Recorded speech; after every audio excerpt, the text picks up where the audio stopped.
My name is Sarah and this is Clarissa. She's going to be my human testing subject today. And today we are talking about the neurological system. You can think about the neurological system in 5 main categories. There are mental status, cranial nerves, motor systems, sensory systems, and reflexes. So we're going to kind of take those categories one at a time and just walk through them, and I'll be demonstrating things on Clarissa and then explaining how you do them as well. So the first thing we're going to assess is just your mental awareness. So you'd ask your patient things like if they know what day it is. What day is it today? Sunday, What's the date? September 30th. Whew, good one. You answered it correctly. So that lets you know that they're oriented, they're alert, they're aware. Obviously she's alert, she's awake and talking to me. Then you just can assess a lot of things while you're talking to them, normal conversation, like their appearance and their general behavior. You'd also talk about their mood, their feeling, their expressions, and again, you can assess all that when you're just having conversation with them. And then their cognitive abilities, which I'm not going to quiz Clarissa, but I know she's smart because I talked to her. But you can talk about cognitive abilities like how they're doing in school, at work, if they're having any struggles that way. The second segment we're going to assess is cranial nerves. There are 12 cranial nerves, and we're going to just go through them all one at a time. The first one is the olfactory nerve, which is the sense of smell. It's usually not tested in clinical practice, but I'll explain it to you for the sake of understanding how to do it. You could just ask your patient if they can smell things normally, or you can always get a scented thing like lavender or an alcohol pad if you have one, and have your patient occlude one side of their nose and then smell on one side, and if they can identify it, and then switch and have them occlude the other side of their nose and smell up through the other nostril. So that tests cranial nerve number 1. The second cranial nerve is the optic nerve, and we are going to test this with the ophthalmoscope. So I'll grab my ophthalmoscope here, and the first thing you do is I'm going to turn it on, make sure it's shining right, and then I hold it up to my right eye, and I'm going to look from my right eye into her right eye at an oblique angle. And as I hold it up to my right eye, I'm looking in her eye to see if I see the red reflex, which I do. And then after I see it, sorry, I didn't warn you about this part, I hold it up and you get a little closer to it, you can see through the red reflex, and you can look at all the things behind the eye. You can see the optic disc, the optic nerves, the fovea, and the macula, and kind of assess everything there. And that all looks very normal. So that's cranial nerve number 2. The third cranial nerve is oculomotor, and that is what you typically think of with pupils and being reactive to light. So I'm going to shine this light. Don't look directly into it, it's very bright. But I'm going to shine it once from a side angle into your left eye, and your pupil constricts. And then when I do it the second time, your right pupil constricts. I do it this way, shine it into your right eye, your right pupil constricts, do it a second time, your left pupil constricts. So that's called direct and consensual reactivity, meaning your pupils constrict directly with each eye, and then when you shine it the second time, the opposite eye constricts. That's the consensual part. Your pupils are equally round, they're both reactive to light the same way. You can also test accommodation by having the patient just look at my pen and then just keep an eye on it as it gets closer. Perfect. They should be able to track it until it's about 5 centimeters away from their nose, and their pupils constrict as it gets closer to their nose, which hers did. The third cranial nerve also works with the 4th and 6th cranial nerves to do the extraocular eye movements. So again, I'm just going to have you look at my pen and just follow where it goes. So we start midline, we go lateral, high, low, back to midline, to middle, then across her vision, go high and low, back to middle, or back to midline, and then back to middle. And so she was able to track all 6 of those directions, which means cranial nerves 3, 4, and 6 are all intact. Okay, so the 5th cranial nerve we're going to touch on next is the trigeminal nerve. It affects both motor and sensory things. So for motor function, it affects the jaw muscle. So clench your teeth for me, and then I'm going to feel your cheek while you clench them, and then move your jaw side to side. Perfect. So that's the trigeminal nerve that's controlling that jaw movement. And then the sensory side of that is to tell if something is dull or sharp. So I don't want to write on you. We'll use this. I'm just going to use this dum-dum, and I'm going to have you tell me if you can feel the smooth side or the sharp side, okay? So close your eyes and tell me which do you feel, Sharp side. okay? And then which do you feel this time? Smooth. Perfect. Got that right. Okay, so that's the trigeminal nerve that can do sensory function and the details of if something is sharp or smooth. And yours is all normal. The seventh cranial nerve is the one that innervates facial movements. So I'm going to have you smile for me, frown, and puff your cheeks out like a monkey. Perfect. So she's able to do all of those because her seventh cranial nerve is intact and functioning. The eighth cranial nerve is the acoustic cranial nerve, and we can test this by just assessing her hearing as we're having conversation and seeing if she's asking like, huh, what, a lot as we're conversing. You can also test it by doing the Rhine or the Weber's test, and that is done with the tuning fork. Just let me grab my tuning fork. Okay, so this first one is Weber's test. I'm just gonna ring my tuning fork and hold it on your forehead, and I want you to tell me which ear you hear it ringing in, okay?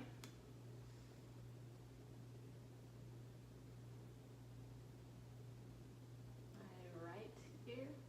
Okay, so right ear, that could mean that usually you hear it in both. If you don't hear it in both, it could just mean that your hearing's a little bit stronger in your right ear. And then, so that's the Weber test. You can also do the Rhine test, which you ring the tuning fork and you hold it to the mastoid bone behind the ear until it stops ringing. So I'm gonna have you tell me when it stops ringing, and then once it stops ringing, I'm gonna hold it in front of your ear and have you again tell me when you stop hearing it, okay? So I'm gonna hold it beside your ear on this side.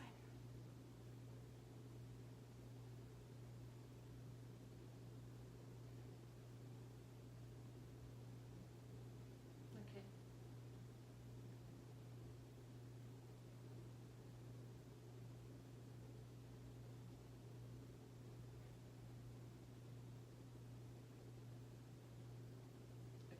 Okay. So that means she's got really good hearing because she can hear for a really long time. So I'm not worried about your hearing on the left side.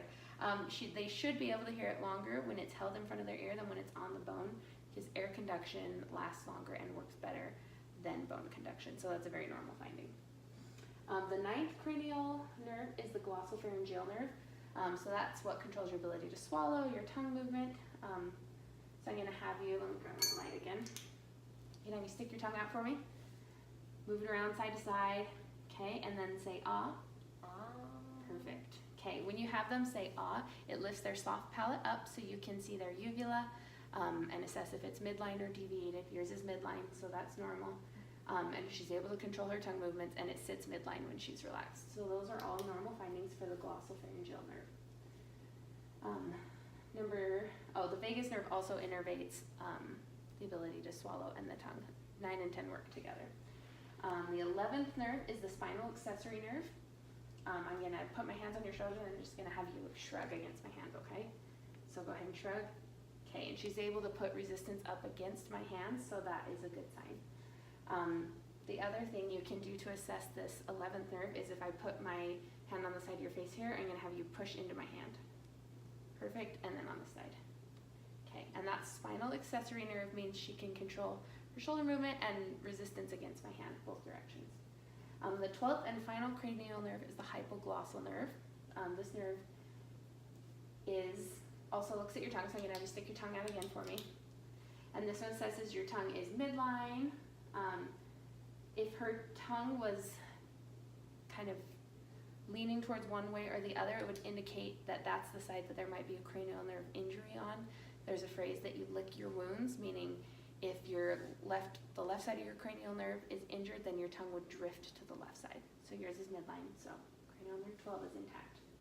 Okay, so the next section we're going to assess is the motor function of the neurological system. So this is like movement. So first I'm just going to take your arm here, and we're going to test just passive range of motion, see if you have flexibility in your arm. You can bend your elbow, you can bend your wrist. While I'm doing this, I'm assessing just her general muscle tone to see if she's got any like contractures where she can't bend, or if her tone's really floppy, it would just kind of, like a sedated patient, just drop on the ground. So she's got good tone, she's able to control her movements, and passive range of motion is there. Okay, so you can rest that arm.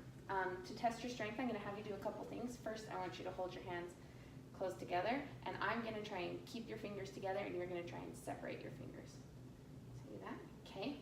Now I'm gonna do the opposite, where your fingers are out, and I'm gonna try and, wait, did we just do that? No. Okay, I'm gonna try and close your fingers, you're gonna keep them open, okay? Okay, perfect. For most of these strength coordination, or not coordination, for most of the strength motor exercises, you might be able to identify if they're strong or weak, but mostly they should be bilaterally equal. So if she had one hand that was much stronger than the other, I'd be concerned that there's a injury on that side. The next one I'm gonna do is just with your fists. I'm gonna have you put your hands straight out in fists, and I'm gonna try and push them down to like break your fist like that, and you're gonna keep them straight. Okay, perfect. And then the other way. Okay, good. So same thing, equal strength on both sides. The next one I'm gonna do is your elbows. I'm gonna try and push your elbows down to straighten your elbows, and you're gonna keep them up, okay? So good. And then the other direction where you're pushing down against me, perfect. And then we move to your shoulders, where I'm gonna have you just keep your arms at 90 degrees, and I'm gonna push on your arms this way and have you try and extend them out. Okay, and then the opposite, spread your arms a tiny bit and try and bring them in. Okay, so she's got really good strength on all of those muscle groups. It's very even. The last one, oh, you can also test shoulders by having you put your arms straight out in front of me. This one I think is a little trickier, or at least in me, I know I have muscle weakness in this one, but I'm gonna try and push your arms down, okay? So you push up and then try and push down against me. Okay, that's perfect. So that assesses like the flexion, the extension, abducting, and adducting of each muscle group, at least in the upper body, to make sure they have equal strength in motor function. Okay, you can also test the motor function in the lower legs by, I'm just gonna push against your legs that way and have you try and lift them out against me. So I push that way, perfect, that tests their quadricep muscles, and then try and bring your legs in towards the couch, good, that tests the hamstring. And then I'm gonna steal one leg here and have you push down against my hand with your foot, perfect, and then the other way as well. Okay, and then we do the same thing on this foot, good, and the other way, perfect. So both upper and lower body, she has bilaterally equal strength and motor function in each side. Okay, for this next portion, we're gonna test your balance and coordination.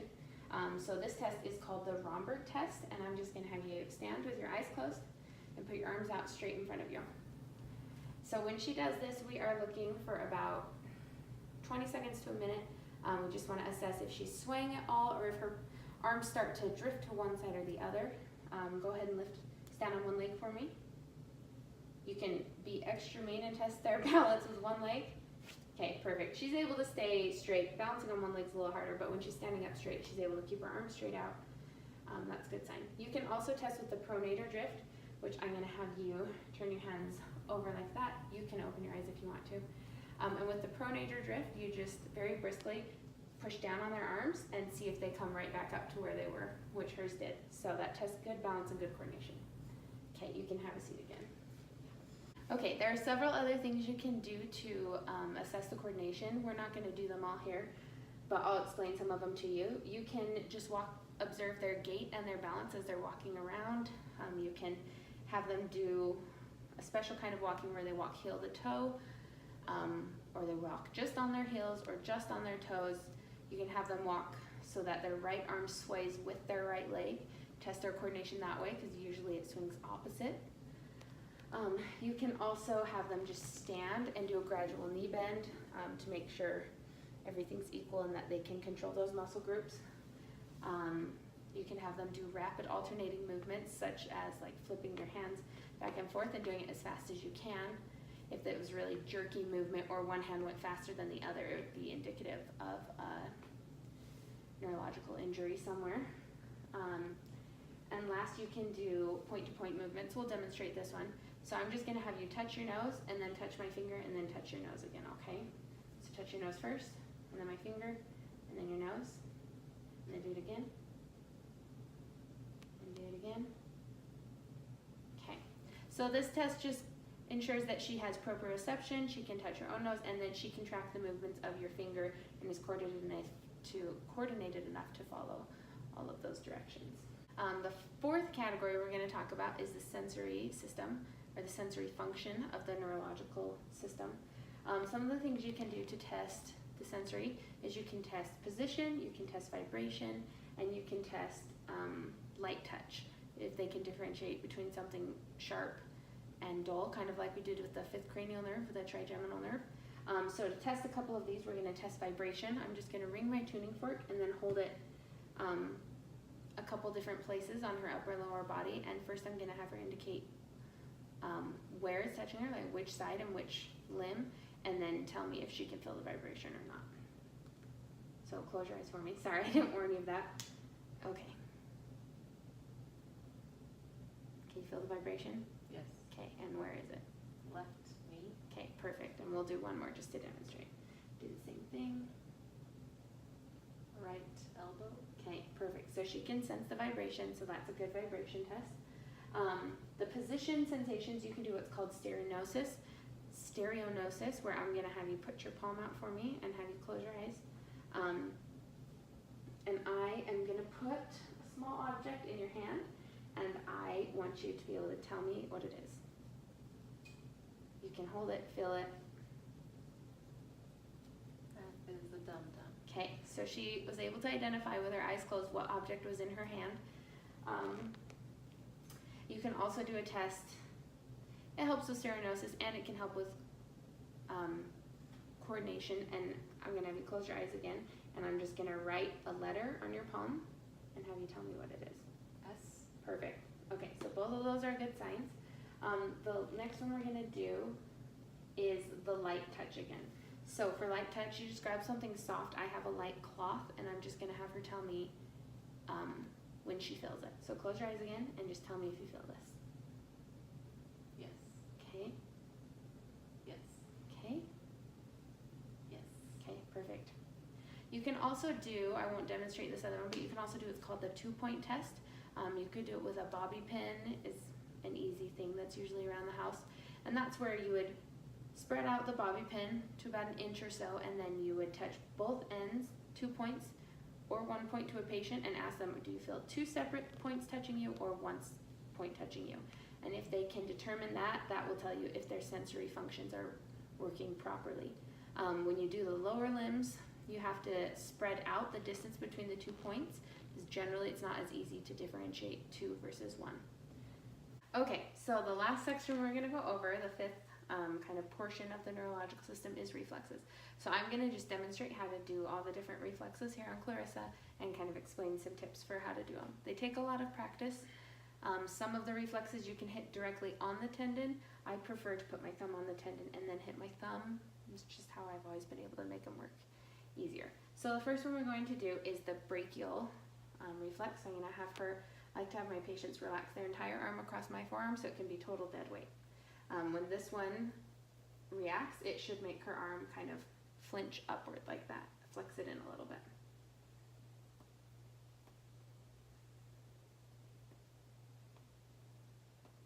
Let's see, I have to rotate it up a little more.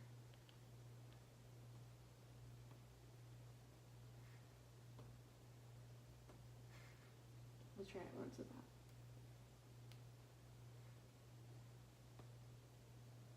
Sometimes you get a really big reaction and their hand flies, and sometimes you get a really small reaction.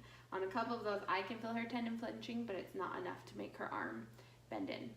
But that's okay, as long as they're the same on either way. You can always test the other arm if you're unsure. So I'm going to test this arm and have you just relax it all the way. Same thing, put your finger on the tendon. And hit. There we go. You can see, I don't know if you can see your hand flinch, but it should flinch. There we go. Okay, you're normal. The next one we're going to do is the brachioradialis tendon, and that one is located, the brachioradialis runs right through here, so you're going to go about 3 to 4 inches up from the wrist, and again, relax your arm all the way, total dead weight, and you sometimes see their elbow bend a little bit on this one, or some flexion in the hand.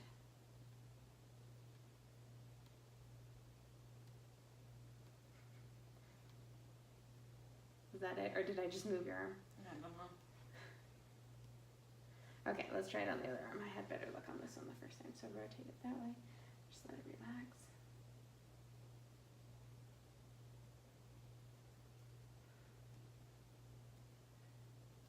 Even if you're not getting it, you don't want to be swinging your hammer hard. You just want to be letting the weight of the hammer really kind of drop in and use your wrist a little bit.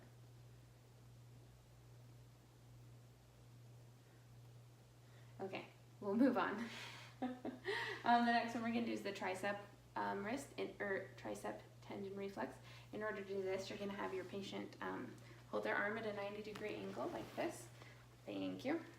You want to be cautious not to hit their funny bone side. They will not like you very much. Okay, so just let this arm relax all the way. And there's a little, you can feel the tendon right on the inside of the elbow, on the outside of the elbow there. I'm going to try this side of my hammer. I can see your thumb twitching. Okay, so this one you can get some twitching there, or their elbow might extend a little. Okay, go ahead and relax. The next one's the most common one that you see, and that's the patellar on the knees. Let's see, so I'm going to have you just scoot to the back of the couch here, and I'm actually going to prop my arm under your knee so that you can relax it all the way and go dead weight. And this one, there's kind of a soft spot right underneath the patella. I'm going to hold it this time and just let you relax it dead weight. Yep.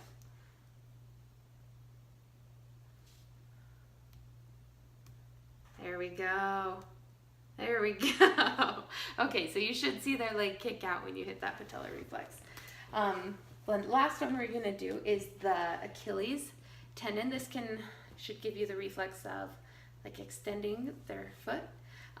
You can also watch if patients have, often if they have really high reflexes, they might have what's called clonus, where if you pushed up on their feet and let them relax, they would have a ticking motion as they came back down. So you can kind of assess for that as you're trying to get this Achilles tendon reflex. Okay, for the Achilles tendon reflex, I'm going to do it on your left leg here, and I'm just going to support the bottom of your foot in a neutral position and let you just relax your leg again. Just relax it all the way down, and then the Achilles tendon is back here. So that's where you want to be hitting with your hammer. And this one, I can feel her foot ticking down against me, so this is the easiest one we've had yet.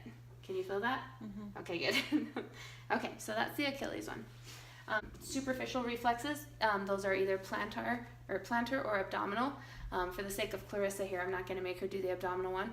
But what you would do is have the patient lie down on their back, and you'd expose their stomach, and you take the dull side of your hammer and draw from the center of the umbilicus out, and you can see a flinching in their abdominal muscles and tendons, and see that reflex as their muscles flinch. The other one you can do is the plantar reflex. It's often called the Babinski one. We do it in babies a lot, especially where I work in labor and delivery. So I'm going to still the bottom of your foot again here. I'm going to make you bend it in so you can see it in the camera. And what you do is you take the back side of your hammer and you draw a circle on the bottom of their foot, starting from the outside of the heel in around the toes. And when you do that, the toes should curl in, just like hers did. Do it again, and all the toes start to curl. If their toes like flexed outward or extended, that would be a not so good sign. That would be a bad sign that it's not working. So we'll do that one more time. I think this one's entertaining, and you watch all the toes curl. Perfect. This first test is called the Brudzinski sign or test, and for this one, I'm going to help Clarissa bend her neck forward. If everything's normal, she should be able to keep her legs straight. If she had a sign of meningitis or inflammation, it would make her knees bend. So as I lift your head forward, okay, she's able to bend forward just fine. Her legs don't bend at all. So she has a very normal Brudzinski's test. The last one is Koenig's, and on that one, I'm going to bring your knee up and just have you bend it to a 90-degree level where your hip is 90 degrees. And then as I straighten your leg this way, do you feel any pain in your knee? Okay, so if that test was positive, she would feel pain in the back of her knee. So both of those look good, and that concludes the reflexes portion of this neurological assessment, which also concludes the neurological assessment altogether. So thank you.